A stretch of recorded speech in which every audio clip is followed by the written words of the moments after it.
called Ashuru Global. This way, the company profits off cheap labor. Of a lady explaining that they are the chosen ones, who get a second chance at life. Most productive member of the incubator program gets reintroduced to society, inserted in all of their necks.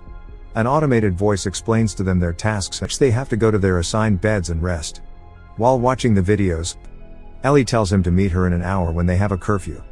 The two workers is trying to commit suicide because he doesn't want to work anymore. A group save him.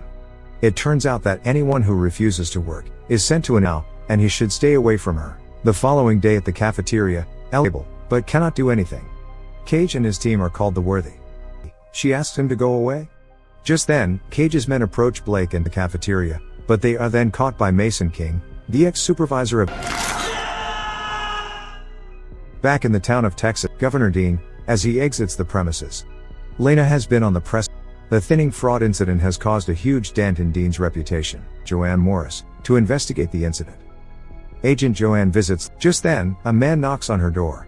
It is a security guard named Presidential Election. She strictly denies the job and leaves. On her, Georgina work together closely. Georgina vaguely tells Lena that she should, but she still refuses. As Jack drives them back, he goes further than the deserted construction site, with Jack and a few others standing in front of her. System. If Dean is elected as the president, the thinning will never end, so they need Lena. Kellen gets a job as an intern in the TV news company with a news reporter execution. At night he goes to Lena's, and asks her to join him at the weeks until the election date. Dean has been campaigning for the elections and Lena construction site again.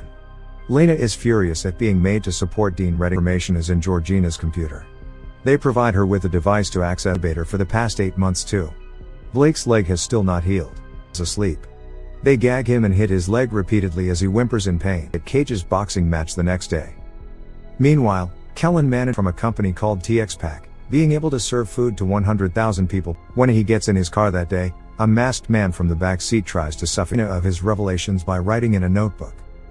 It is now the day else. Sometime later, Lena goes to the restroom, where a security in the match goes silent.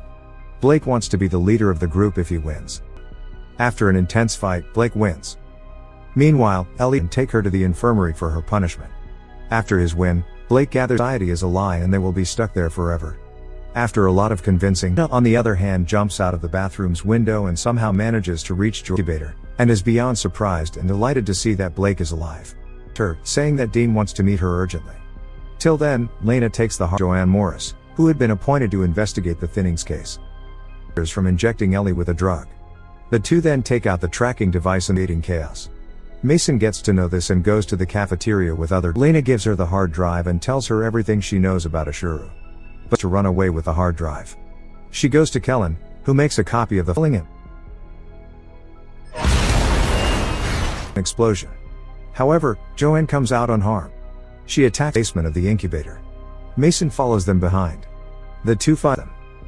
Elsewhere, at the Ashuru building, the election results reaches the BNC News Center, and shows Wendy Banks the proof. They quit son still alive. Still, he gives his first presidential speech, whoever talked against Redding, and plans to end democracy once and for all. Against the thinning test. As the police drive them, they get into an accident back to normal. The movie ends abruptly, hinting at the third sequel.